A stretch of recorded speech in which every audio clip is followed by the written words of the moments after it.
are still going through every line of this piece of legislation. I think it's premature at this point to be thinking about a special session. We have a regular session coming up in just a matter of months. Some of these drastic cuts are delayed in this bill. That's the other thing, right? These guys didn't have the guts to look the American people in the eye before the 2026 election to tell them, we gutted your Medicaid. They delayed it. Today's passage of the budget bill is not sitting well with all New Mexicans, as you can hear there. We spoke with some of our U.S. reps, state reps as well, who are warning about the possible economic fallout for people here. So the big, beautiful bill is now heading to President Trump's desk. Yeah, he is expected to sign it into law tomorrow, right on Independence Day. Morgan Stevens reached out to our D.C. delegation and some state lawmakers. Morgan, what's all this talk tonight about a possible special session here in New Mexico?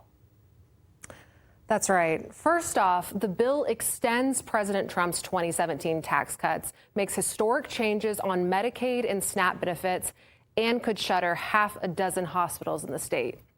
In a news conference today, lawmakers called it a, quote, devastating bill for New Mexico. This bill is the biggest rollback in American history, directly attacking our communities. This bill guts healthcare for 17 million Americans.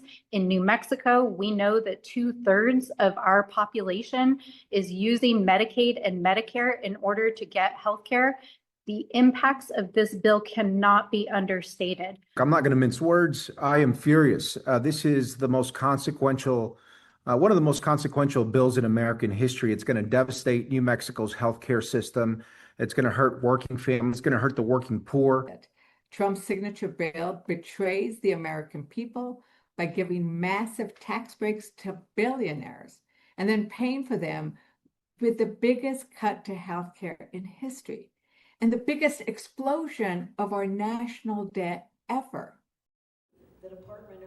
We were at the fairgrounds first meeting this morning to ask Governor Michelle Lujan Grisham about her response.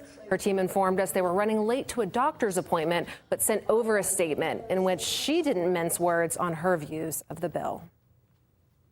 She says the Republican budget bill is an abomination that abandons working families and threatens the health and well-being of New Mexicans. Their vote to slash funding for health care and child nutrition to pay for tax cuts for the ultra-rich isn't just bad policy, it's an outright betrayal. I'm prepared to call a special session if necessary to protect New Mexicans from their fiscal assault. The governor says her administration is going through the budget with a fine-tooth comb to identify any threats to our state. As far as our D.C. lawmakers, all 3 representatives and 2 senators voted against the bill. Now they'll have to figure out how to keep New Mexicans as far away from any negative impact as they can. Time will tell. Tessa, Trevor.